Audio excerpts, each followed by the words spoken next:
तो नारद जी ने सोचा कि ब्रह्मलोक चले कि वैकुंठ लोक चले कि कैलाश लोक चले। नारद जी ने सोचा कि ये लोग सब ठीक हैं, लेकिन जो आनंद इस पृथ्वी लोक में है वो आनंद अन्यत्र कहीं नहीं है। वैकुंठ में आपको विष्णु मिलेंगे, कैलाश में भगवान शिव मिलेंगे, ब्रह्मलोक में ब्रह्मा जी मिलेंगे, लेकिन इस पृथ्वी में तो भगवान विष्णु भी हैं, भगवान शिव भी हैं, भगवान कृष्ण भी हैं, राम भी हैं। तो इस भारत भूमि में घूमने के लिए आए। और आपको बता दूं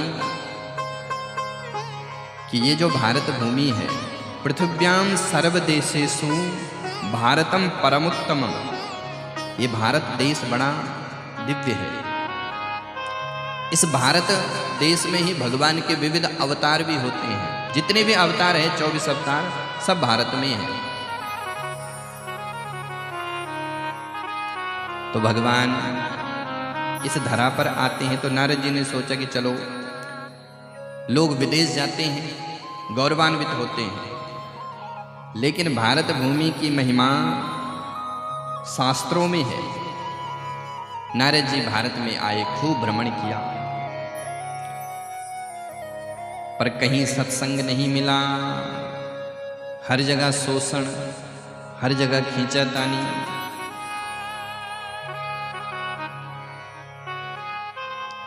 नारद जी कहते हैं कि हे सनकादिकों,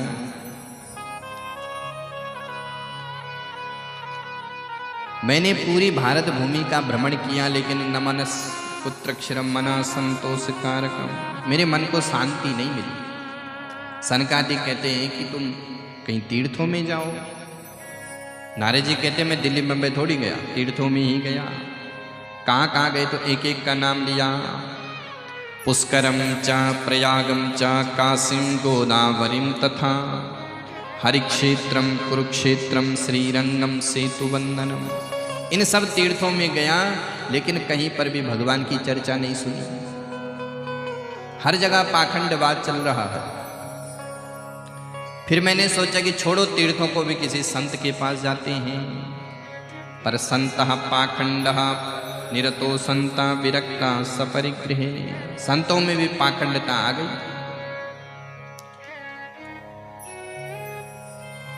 पाखंड का अर्थ होता है जो नहीं है वो बनना है, तो कुछ और, लेकिन कुछ और बन गए। जैसे बगुला होता है, बगुला देखा है सबने, बगुला नदी के किनारे एक टांग खड़ी करके बैठा होता है और आंख भी उसकी बंद होती है, बिल्कुल बंद आंख। उसी प्रकार से वो बगुला भगत भी होता है, वो भी आंख बंद करके बैठा होता है। पर बगुला क्या देखता है कि वो रहा कीड़ा। जैसे कीड़े को देखा तो तुरंत, इसको कहते हैं शुद्ध पाखंड। जो नहीं है वो बनना है, तो कुछ और भीतर से, लेकिन बाहर से बिल्कुल वेशभूषा मूड मिड़ाए भये सन्यासी। कपड़ा पहन लिया, तिलक लगा दिया, बन गए बाबा जी। तो इसको कहते हैं पाखंड। पाखंड का एक दूसरा अर्थ है, जो पालन करने वाले कर्म का खंडन करें वो पाखंड है। गुरु किसे कहते हैं? जो वैदिक मार्ग पर अपने शिष्य को लगाएं वो गुरु है। ऐसा नहीं कि मेरे से तुम दीक्षा ले लो, फिर चाहे जो खाओ, जैसे मर्जी रहो, कोई चिंता नहीं, वो गुरु नहीं है। कुछ गुरु ऐसे घूमते हैं, चेला बना लिया और फिर कहते हैं कि अब तुम्हें टेंशन नहीं, तुम गुरु मंत्र का जाप करो, जैसे मर्जी जो मर्जी खाओ। ऐसा नहीं चलेगा।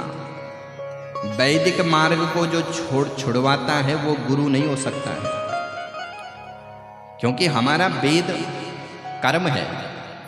वैदिक धर्म से ही हमें कर्म करना है।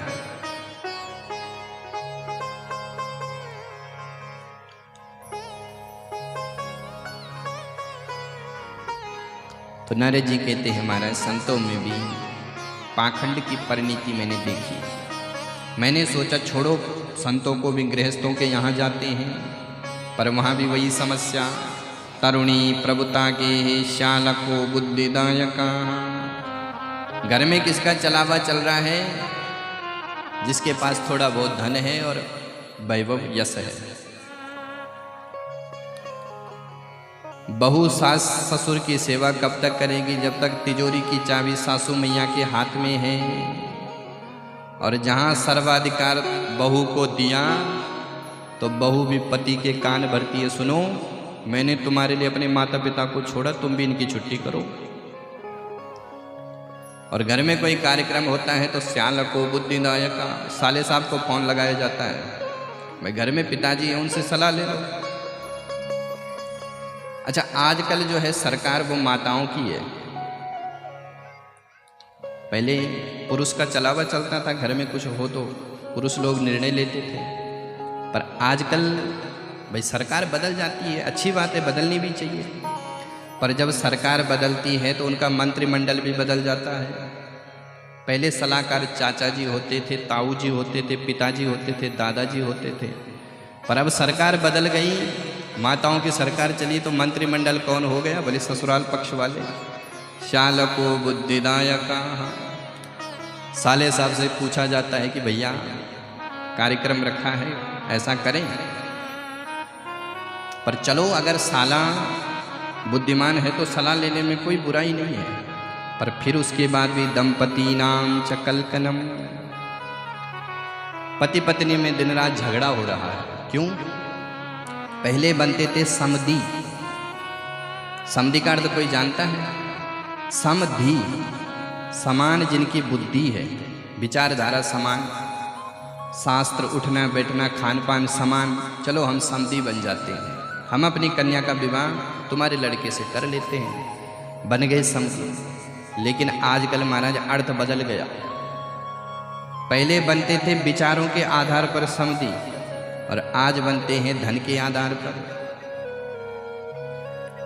खूब पैसा है, गाड़ी बढ़िया है, लड़की राज करेगी, पर उस पिता को पता नहीं कि मैं अपनी बिटिया का विवाह इसलिए कर रही हूं कि वर पक्ष में खूब पैसा है।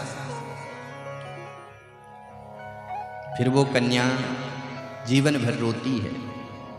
इसलिए धन देख करके रिश्ता न करो, विचार आचरण व्यवहार देख करके रिश्ता होना चाहिए।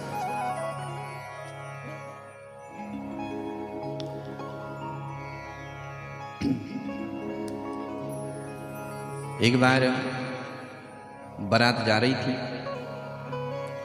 तो किसी ने वर के पिताजी से पूछ लिया कि महाराज समधी बनने जा रहे हो, समधी का अर्थ पता है? उसने कहा बोले मुझे अर्थ उर्थ का कुछ पता नहीं है, लेकिन अर्थ बहुत मिलेगा, मैं जानता हूँ, दहेज खूब मिलेगा। तो जो बिटिया दहेज लेकर के आएगी अब वो अपना चलावा चलाएगी और बार बार पतिदेव से कहेगी कि सुनो इतना लाया हूँ। और फिर दंपति नाम च कलकनम, दिन रात पति पत्नी में झगड़ा हो रहा है। 6 महीने हुए नहीं शादी को कि तलाक के कागजात चालू हो गए। ऐसी स्थिति इस कलयुग में हो रही है। नारद जी कहते हैं कि सनकादिकों, मैंने जब ये स्थिति देखी तो मैं सीधे वृंदावन में आया, पर वृंदावन में मैंने एक दृश्य देखा। एक तरुणी रो रही थी, उसके बगल में 2 बूढ़े पड़े हुए थे। मैंने उससे पूछा कि ये कौन है, तो पूरा परिचय दिया। ये ज्ञान है, ये वैराग्य है, मैं भक्ति हूँ, पूरा परिचय दिया। भक्ति महारानी कहती है कि हे नारद जी, तुम मेरे पुत्रों की वृद्धावस्था को दूर करो। नारद जी ने कहा कि मैं उपाय करता हूँ, तो नारद जी ने खूब वेद सुनाए, गीता सुनाए, सब प्रयास किया, लेकिन 11 वैराग्यों की निद्रा नहीं खुली। फिर नारद जी महाराज खूब भ्रमण